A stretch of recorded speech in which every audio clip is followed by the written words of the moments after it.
Hello, everybody. Welcome to the Sweet Talks podcast. My name is Chantel. And then Rihanna. Yeah, and we're here together today. Haven't got Nakima. She's got a family emergency to take care of, but we wish her everything works out okay. So we are gonna cover the topic of suicide. It's pretty heavy going, so please bear with us. Be kind to yourself as well as we go through this. It can be quite hard hitting for a lot of people. And it's in light of Tamar Braxton trying to take her own life. Allegedly. Thank you. Allegedly. But excuse me. But at the same time, we acknowledge that there's a lot of people that do have those feelings.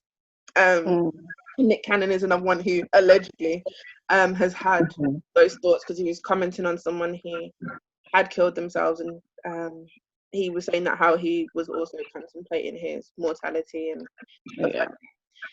So if you need to ground yourself during this particular one, please do. If you need to sit on the floor, if you need to like have something to kind of, be grounded and keep you from like going really lofty with this particular subject, please do so.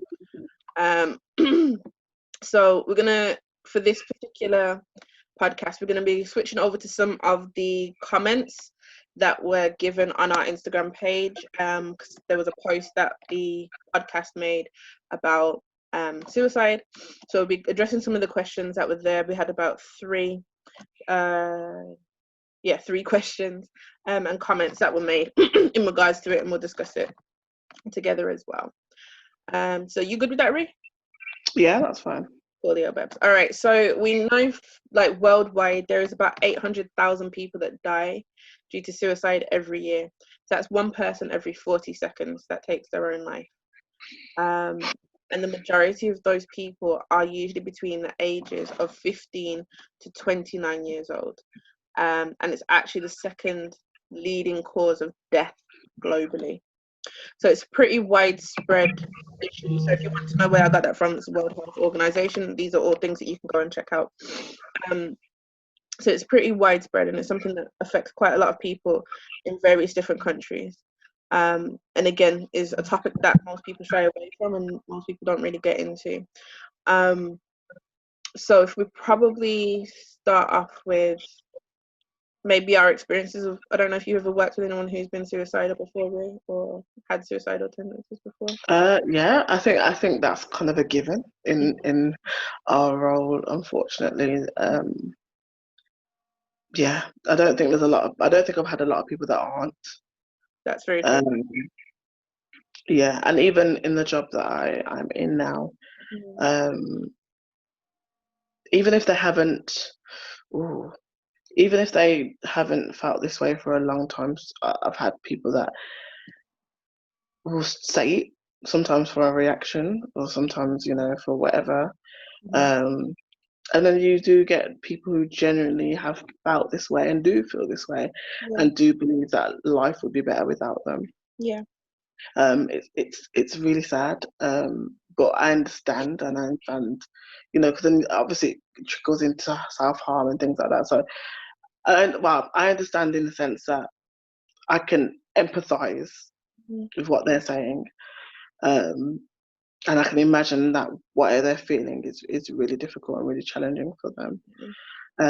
However, there are so many organisations out there that are able to support people.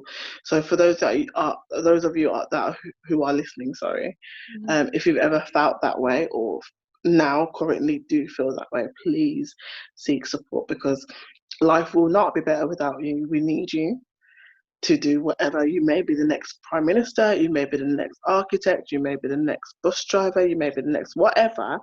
Either way, your energy is wanted and needed. And I know sometimes you don't feel that or haven't been told that, and maybe just don't know that. But I'm telling you that you are definitely needed.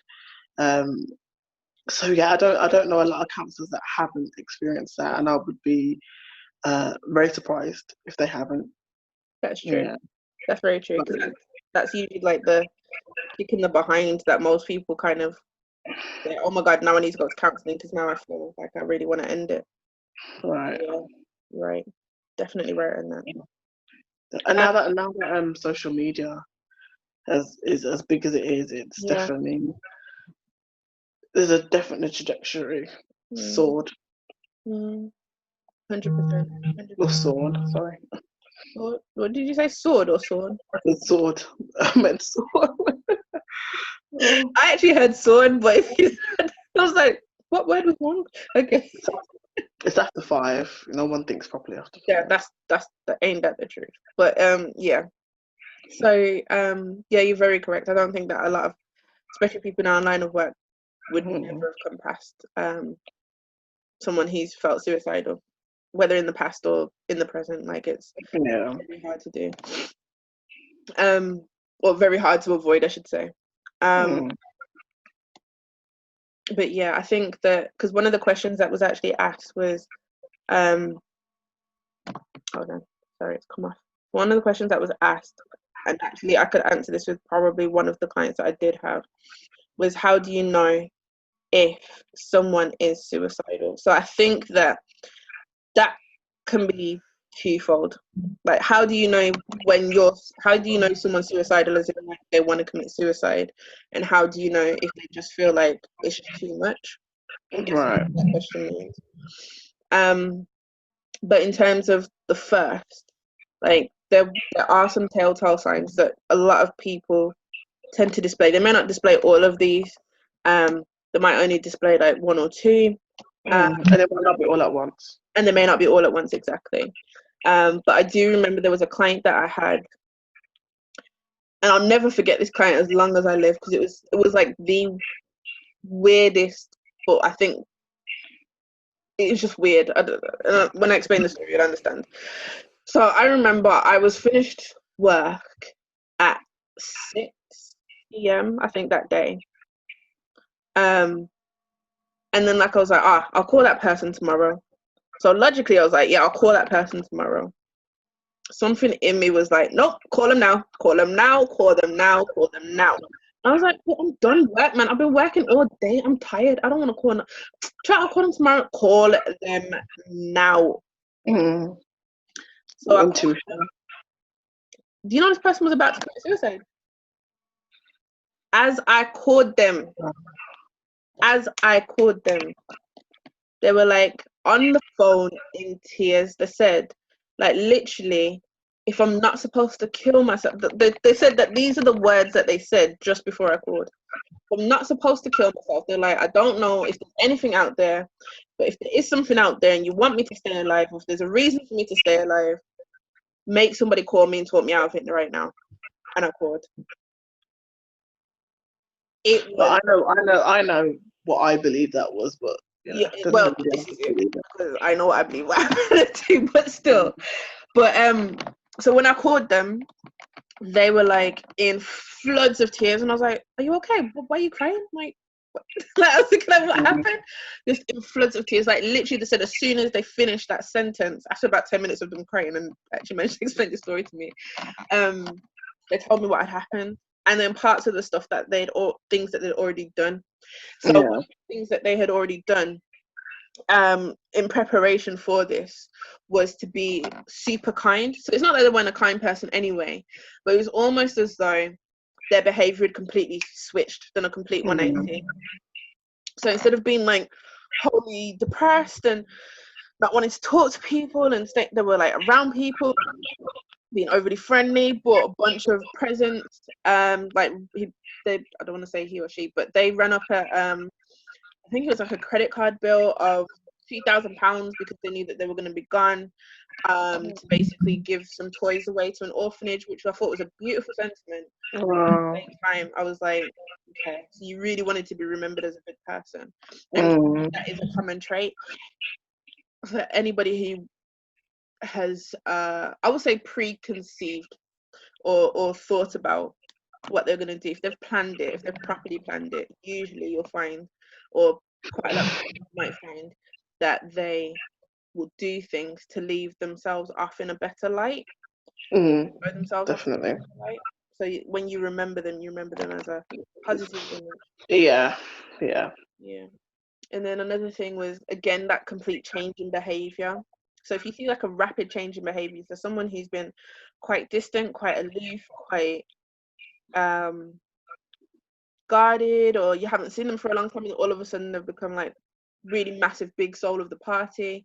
Again, that's something that you may want to look out for. In terms of like, excuse me,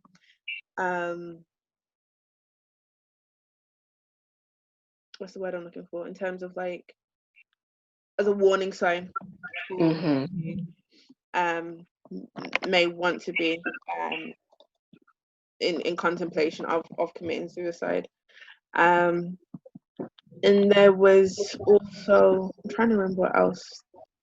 So what I was saying for those that you listen to, because things, for some people, we can't really think of everything right now. However, what you do, one of the things I will say notice is the rapid change that Shan was talking about in anything, whether it's like rapid, like weight loss, weight gain, whatever, personality change, characteristics, all those sort of things.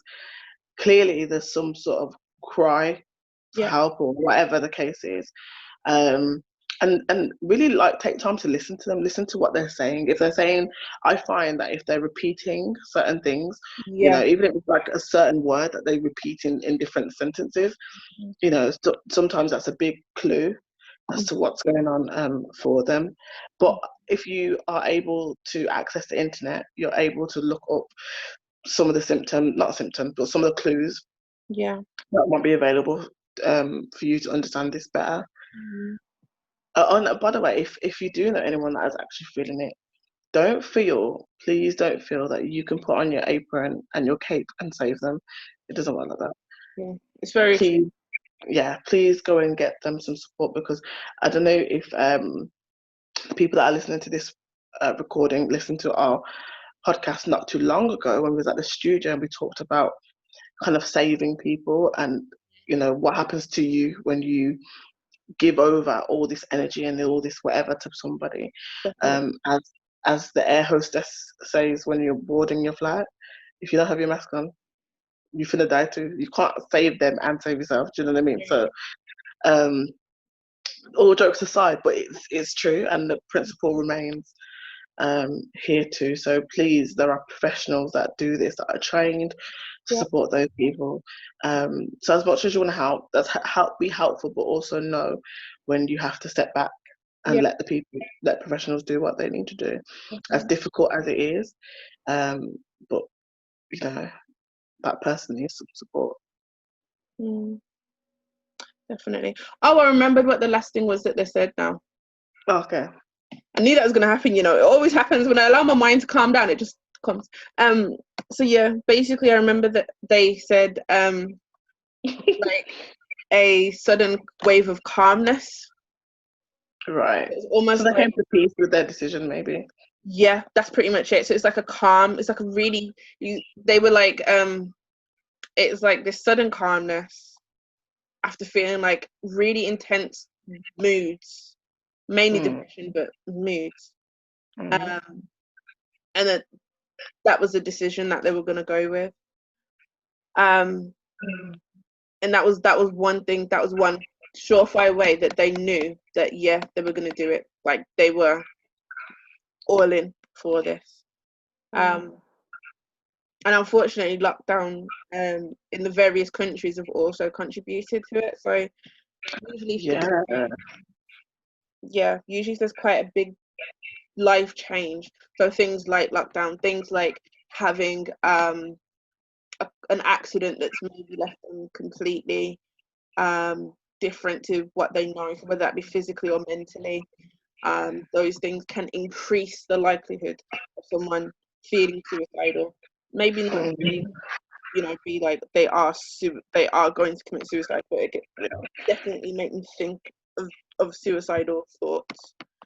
But yeah, and especially people with sleep problems. If you live with people, if they have like excessive sleep problems, then you might want to keep an eye out for them. Again, it might not mean that they are because there can be other reasons for sleep problems. But if you see it in conjunction with like one or more of these other things, then maybe just have a conversation with the person.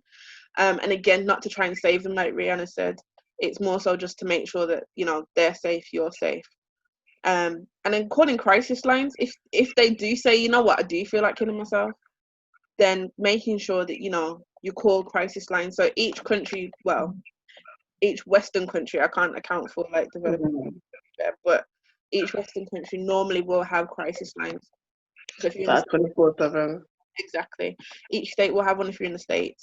I know the UK has a UK wide one, and you have some that are like specifically for young people, specifically for older people. You got one that's specifically for men, especially because men are more likely to commit suicide than women. So I think it's like three out of every 4 suicides is a man. So they are much more likely to kill themselves than females are. So again, so just looking at all of these different factors, and just making sure that you're there to listen. You're not there to solve the problem, because you can't necessarily. But I think just being aware that, you know, being there to talk to can be just as effective, and letting someone know that they're not alone. Because a lot of the time it's a feeling of real severe loneliness, and just that little conversation can make the difference. Exactly. But also, if you're going to do that, then you need to be mindful of your own feelings and what's going on for you, because we tend to then take what the person's feeling on. Mm-hmm. You know what I mean? So be mindful of that. Definitely be a listening ear, but also make sure that you have someone then to offload onto, or you have something that you can channel whatever those feelings are through. 100%. 100%. I would 100% agree with that.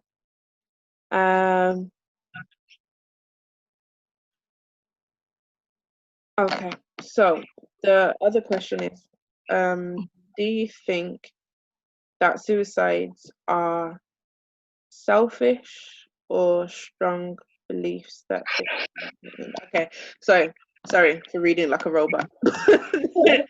So basically they were asking, like, do you believe that suicide, the act of suicide, is selfish or a strong need to end things, or a strong personality needing to end things? I think that's a question I don't really want to answer, because it's a difficult question. I think that people have various reasons why they want to carry on through that with the act. And I think that all their reasons are valid to them. Yeah. And I'm okay with that. I would like to believe that I personally wouldn't do that. However, you never know. You never know until you're in that situation and you feel that feeling or those feelings. But I don't feel like I have the right. Right is the wrong word, but I can't think of another word. I don't feel like I have the right to say whether it's selfish to, you know, gym or whatever, to do that. I can understand why people may feel that it's selfish, and I can understand why people may feel like that's the only way out, or that's the only way to stop them feeling whatever they're feeling. But I don't feel like I'm credible enough to say whether, you know, whether it's selfish or not. Yeah, I hear that. What about you? I think when I was younger and had a much more naive, and I would say less informed perspective, I would have said that I felt people were selfish for doing it, because, you know, you're kind of, you know, just taking your own life because you feel like you should, and you're not really taking into account everybody else's life, and how they'll be affected by it. But obviously, working in what we're working now, so I'm talking about that opinion was probably when I was about 15 or so. Working as we work now and having the understandings that I have now, I'd say it's a lot more complex than that. I don't think it can be an either or for either of those, and I think I think in terms of the frame of reference of the client, which is where we always start from as therapists, we always start from the frame of reference of the client. A lot of them don't feel like their life is worth anything. Right. So it wouldn't be selfish for them. Exactly. So it wouldn't necessarily be selfish for them. The family might feel otherwise because they're like, well, or friends might think, well, why would you take your life? Like, we loved you. Like, there's but for that person, they just probably didn't feel it. They just probably didn't. Or didn't recognize it, maybe. Or even more so than that, like things possibly just felt too overwhelming that even what was on offer to them paled in comparison. Yeah, I think for and a lot of it does kind of come back, I think, a little bit to this concept of what's called the ideal self. Yeah, definitely. So just definitely.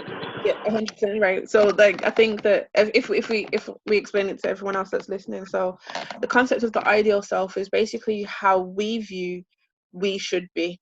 So whatever it is that you think you should look like, what you think that you should have achieved by now, whatever it is that you think that you could have been, should have been, would have been, all this kind of different stuff. But then you compare that to your actual self. So that's who you actually are. Sometimes when we do that, that comparison is not accurate. The comparison actually can be quite distorted based upon our frame of reference at that particular time frame. And also sometimes it's based on our frame of reference of what we think others' frame of reference of us is, if that makes any sense. Yeah. So how we think other people perceive us, or how we think other people perceive how far we've gone or not gone or whatever. Yeah. And that can be quite detrimental to a person in terms of like when they're thinking about trying to end it or why they try to end it. Definitely.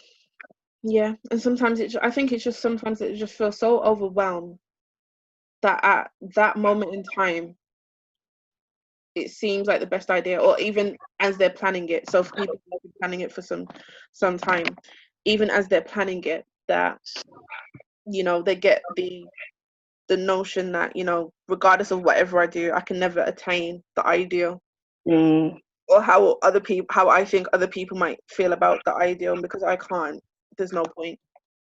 Yeah. So yeah, I think it's a much more complex answer than your personality or your if it's selfish or not. I think it's a lot more complex than that.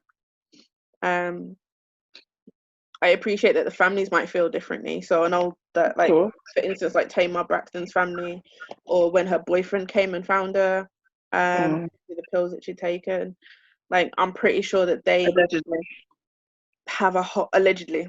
Sorry. So, well, she's in hospital, so she took something. Yeah, but we don't know if she was trying to kill her. Yeah, exactly. Yeah, we don't know if she's trying to kill herself, but yeah. It could have just been an accident or whatever. Well, true. So even in him finding her doing that, to even have people think that could be the case, then like that would be quite traumatizing. Very Traumatizing. Because it could have been a thing like I know sometimes when I take like ibuprofen or paracetamol, sometimes I forget that I took it like an hour ago and you take more and then you forget. Do you know what I mean? So it could have genuinely been an accident, but again, when sometimes when people get in their minds, a perspective of you, and then you hear that sometimes, that would also add to your own ideologies of yourself. And actually, I think that part links in quite nicely to the last question that we got. Was about like how should families deal with people. Sorry, the phone cut off. How should families deal with people? How should families deal with suicides after the person has died? Sorry. Oh, first of all, you need to go get some sort of bereavement grief counselling. That's the first thing, because that's the first thing that I would recommend, because there's so many different traumas out there, but that is traumatizing. traumatizing, and especially obviously there's secondary trauma and things like that. But if you were there as well, secondary Yeah. trauma or whatever, or you knew it was coming, or whatever the case is. But even if it's not that, I would say that I would, well, not need, but I would suggest that you should look into that first and foremost. Yeah. Um, but how do you deal with it? I guess it's like you deal with anything, any sort of death, isn't it? Whether first of all, how do you deal with death? Maybe that might be a better question, or the first question at least, because everybody deals with death differently. Mhm. Um, Me being somebody who believes in God, I feel like I deal with death quite well. Mhm. Of course, it's upsetting. Of course, it's hurtful. Of course, you cry, you get angry, and all those um, other emotions. Um, but I always feel at peace because I believe that Mhm. I know where they are going. Mhm. But you may not believe that or feel that way, so Mhm. that will bring a whole new set of emotions. Yeah. Because I know for some people, if they feel that the person is just going to be in the ground and we're just going to be walking on top, living our lives, do you know what I mean? Like even that could be traumatic, I guess. So Mhm. I would, yeah, go to some sort of bereavement counselling. I wouldn't go to counselling straight, or just general counselling straight away, because you would need to deal with that That passing of person. that person. Yeah. And then after you've done that, if you want to then go to just general counselling, Mhm. knock yourself out. Mhm. Um, Take care of yourself. Make sure that you're still eating. Make sure you still, if you can, make sure you're still showering. Make sure you're still, doing the daily tasks as much as you can. Yeah. Take some time off work. Even if you want to sit by yourself for a little bit, that's fine. Make sure you don't do it too long though. Mhm. But yeah, I mean, I really don't.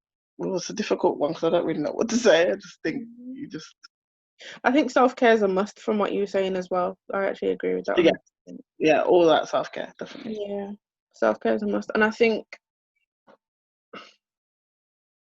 whatever, but I don't think I know, whatever emotions come up for you during that time, it's okay. Yeah, So some people may feel angry, some people can feel upset, some people can feel nothing. Um, and I think whatever you feel in that particular moment, that's okay, yeah, because we all deal with grief differently. We all deal with like the shock and surprise differently. And especially when it's a suicide, you kind of sometimes feel like, well, this person had the control over it, but we didn't get time to prepare. So, like, I guess the yeah, same kind of thing, like yeah. if someone just dies instantly, you're kind of like, Yeah. oh my gosh. Self-surprise is sudden. Yeah. And I guess like it might add to it. I'm actually reminded of like a couple of clients that I have had in the past. And one of them, they found the person. So the person had committed suicide, and then they found the person. Hmm. Um, Unfortunately, it was a hanging, so I had to cut them down and Hmm. get them down and all kinds of stuff. So even stuff like that, like the trauma from it, I would say it'd be abnormal to not be traumatized by Of that. course, of course. Because you're just walking into a room, and then all of a sudden, the person you care about or have some affiliation to is just there in front of you. So um yeah, I would say to not have trauma sometimes from suicide um would probably be less normal. Not that I'm saying that you have to be traumatized, but if you said that I experienced no trauma whatsoever, like I didn't think about it, you are a robot basically. um but yeah, I think. Hmm? I was gonna say there are some people that will say that, and I think then it begs probably more a bigger issue, and whether it's PTSD or you've just kind of decided to get on with your life and kind of push it back to back of your mind or whatever. Yeah, but I'm gonna say, because I know for a while that at some point it's gonna come out. It will come out. Oh, oh, in one way or another, it If always does. and it always does. Like, it's like a volcano. You Always.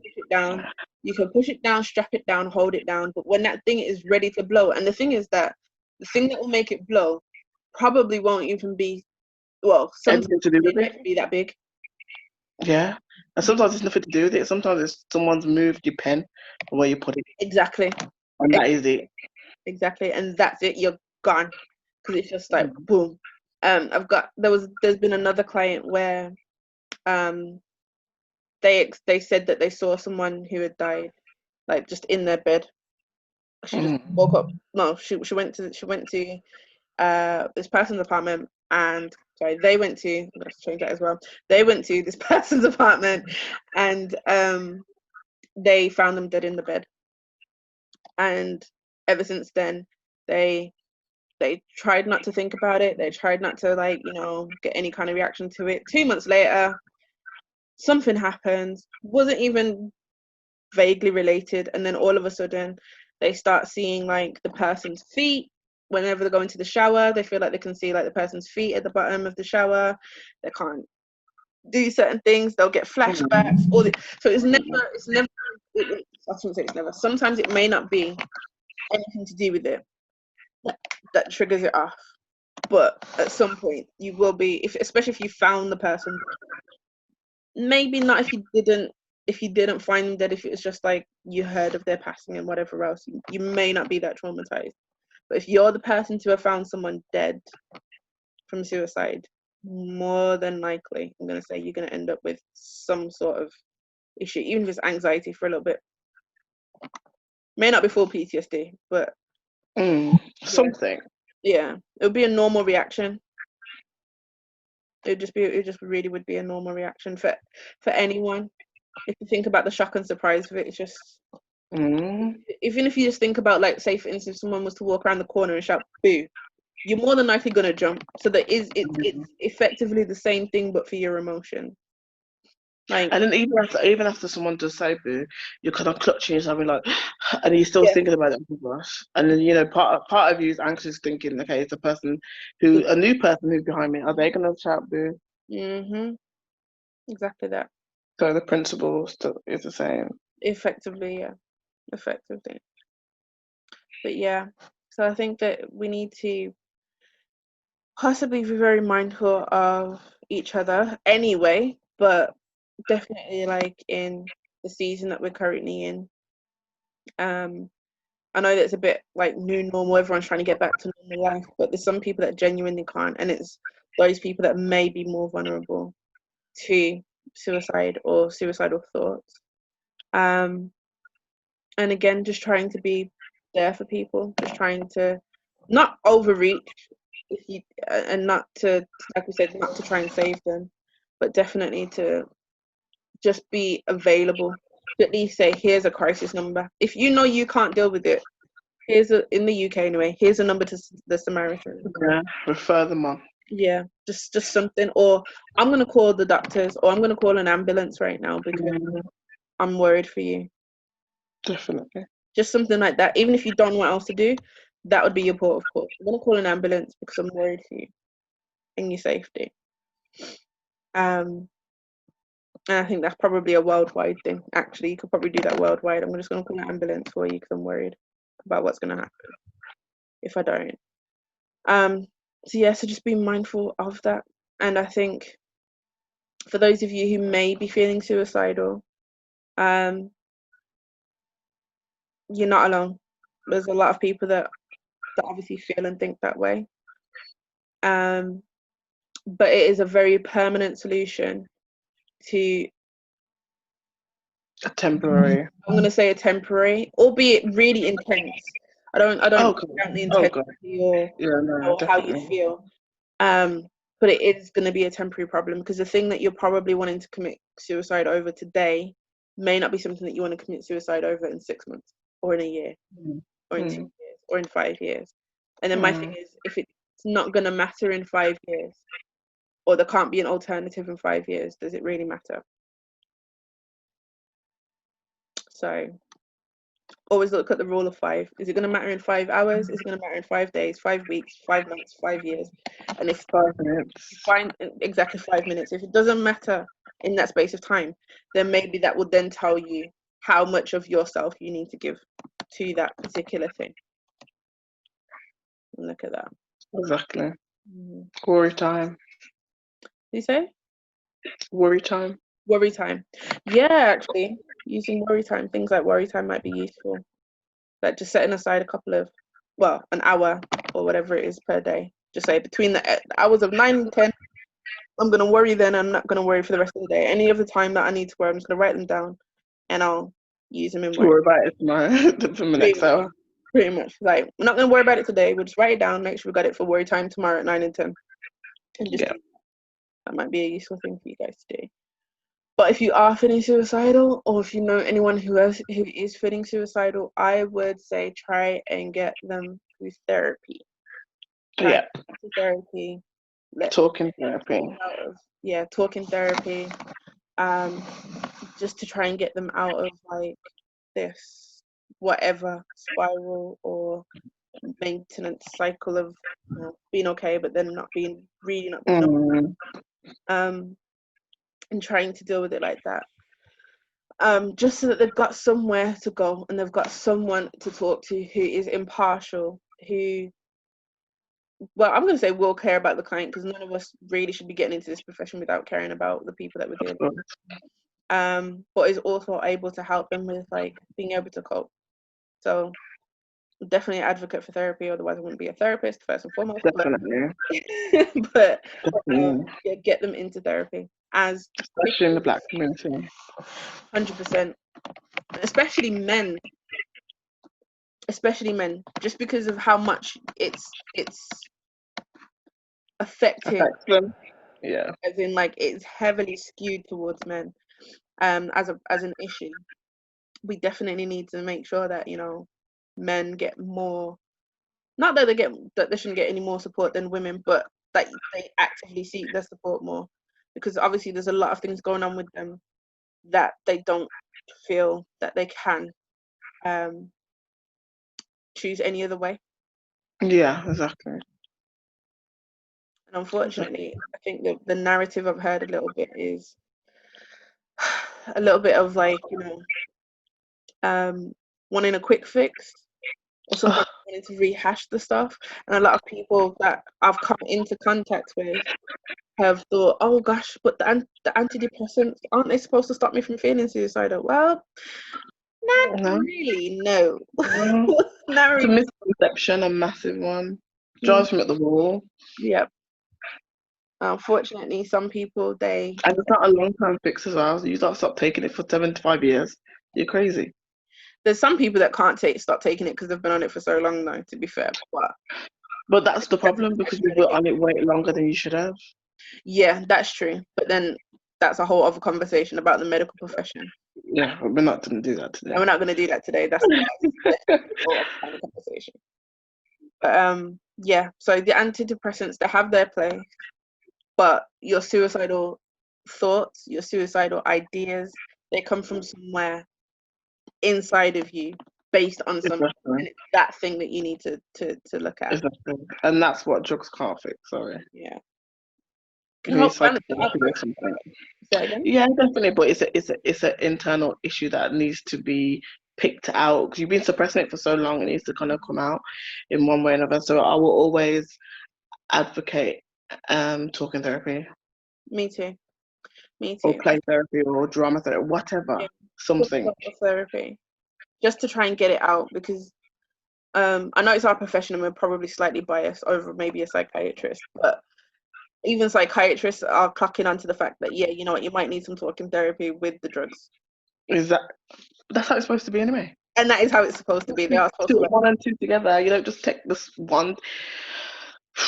100%.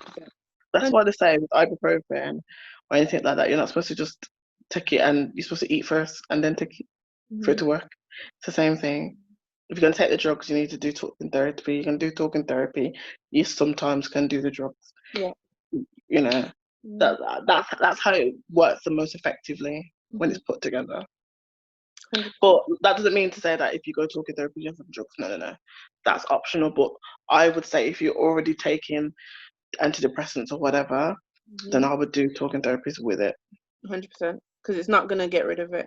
Like, it only deals with the physical side of whatever it is. So unless you've got a physical reason for depression, and I mean like neurotransmitters, like you've got issues with a specific neurotransmitter that's called serotonin, because usually antidepressants are serotonin based. Yeah. Unless that's your only issue, it's not going to work. 100%, not 100% for you. It will help with it will help deal with the symptoms, but it's not going to work full time. So when you come off of it, you're back to square one. Yeah, exactly. And just know, that's another thing. Know that if you're going to get on it, that you have to get off it. Yeah. Know that it's not forever. If you're going to be on it for 6 months, know, but by the end of that next 6 months, you should be coming off. Or, there should be some sort of improvement, or at least gradually weaning off. Less and less dosage or whatever. But it shouldn't be something that you're on for 5 years. Like, that's no. At all. Very true.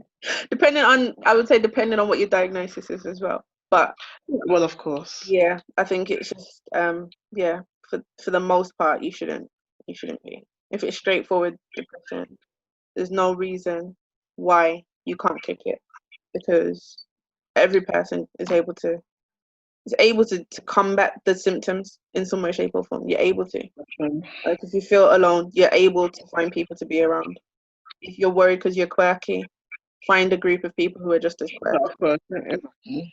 And also don't let people in the medical field, if they are doing that, not all of them are, but if some of them are trying to shove drugs down your throat, you don't have to take it.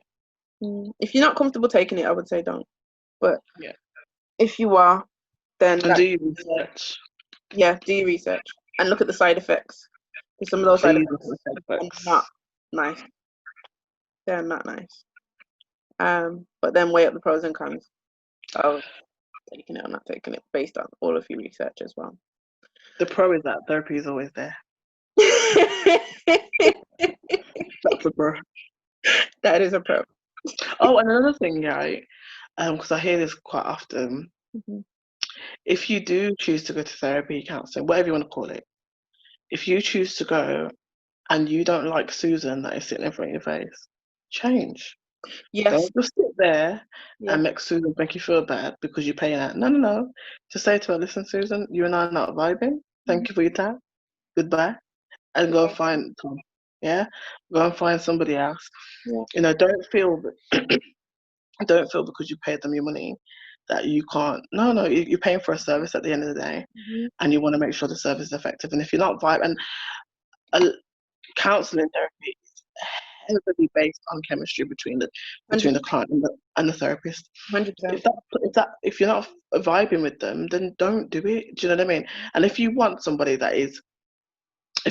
that's a particular way, I guess, what I mean by that is if you want like a Muslim-based therapist or a Christian-based therapist or a Black or an Eastern Asian or whatever, if you want that, go and find that. Don't feel that it's racist or whatever, or you're discriminating. No. If you want somebody that looks like you because you feel like it's, would help relationally or whatever, then you don't have to be rude about it. Or you don't have to disrespect somebody else because this is what you want, but you can actively seek. There are organisations that are set up for certain groups of people. Yeah. So definitely, there's Black-owned therapists, there's Asian, there's religion-based. I mean, there's so many different things that you can look for. There's LBGT specialist, qualified people, whatever you can find, whatever you want. Please do not sit there, because it really bothers me when people like, oh, I didn't vibe with them, so I just stopped going. No, that doesn't make any sense. It's not school. You don't get given a teacher and you have to just deal with it for a year. Do you know what I mean? Like, you just pick who you want. Do you know what I mean? Think about it like pick a mix. You just pick who you want and move on and do what you need to do. Exactly. Do you know what I mean? What I will say is, just out of respect and communication, just let them know. Just let them know. Don't have them hanging. Do you know what I mean? Having to call you in 5 seconds. Like, you're not coming back? No, don't do that. Just let them know that actually I'm not really feeling it. Do you know what I mean? I've done that. When I was looking for my therapist, I did interviews. I contacted like 5 different therapists. And I went and I said, I'm going to interview you because I'm not going to sit down and tell you my whole life story and we don't get on. Do you know what I mean? And I went round. Yeah. I went round and I found the one that I wanted, and we had a great time because, you know, because we were actually really loving it. So yeah, it's really important, guys. Really, really important. That's one of the things I will stress to you. 100%. I concur with that. 100% concur with that. So, but yes, guys, thank you for joining us. I know it's been a pretty rough one. If you've got any questions or comments on it, please do talk to us about it. Please do message us about it. If you're on our Comment below. Yes, comment below on the YouTube. Send us messages on Instagram. We'd love to hear from you. Or Twitter. I try to get back to you as quick as I can on Twitter. Sometimes I forget we've got it. But So I'll help. Yes, thank you. So yeah. So if you get onto us on Twitter or on Instagram or in the comments below on YouTube, we would love to hear from you. I think we've got to like 502 downloads a week, which is great. Well, that's good. And give us ideas of what you want us to talk about, because sometimes we worry that we will repeat ourselves. Sometimes we worry that you're not interested. So tell us what you want us to do. Do you know what I mean? Do you want us to do like a series on, you know, on something like, I don't know, 3 weeks on something, or 2 weeks? Do you know what I mean? Just let us know. Give us themes and things like that. 100%. So we can get that. 100%. Yeah. And like, comment, and share. Yes, please do that. Like, comment, and share. Especially on our YouTube channel, if you can like, comment, and share on the YouTube. And subscribe. That too, and subscribe, because we've got a lot of people that watch but don't subscribe. Watching people. Subscribe. But thank you so much for joining us, and we appreciate you for listening to us, and we will see you next week, hopefully. So yes, and goodbye.